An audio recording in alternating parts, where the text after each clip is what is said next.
স্বাধীনতার সময় যাদের বিতর্কিত ভূমিকা ছিল তারা আজকে পিয়ার পদ্ধতির নামে নির্বাচন বানচালের চেষ্টা করছে।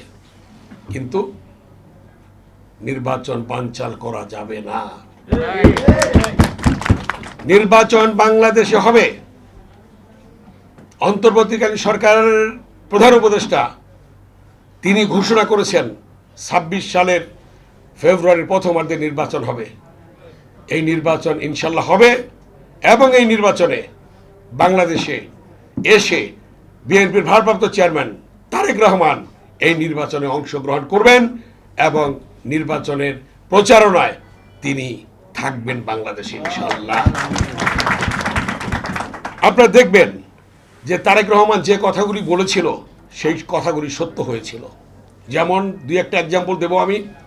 তিনি বলেছিলেন দেশ যাবে কোন পথে, ফয়সালা হবে রাজপথে। কথাটি চিন্তা করে দেখবেন আপনারা।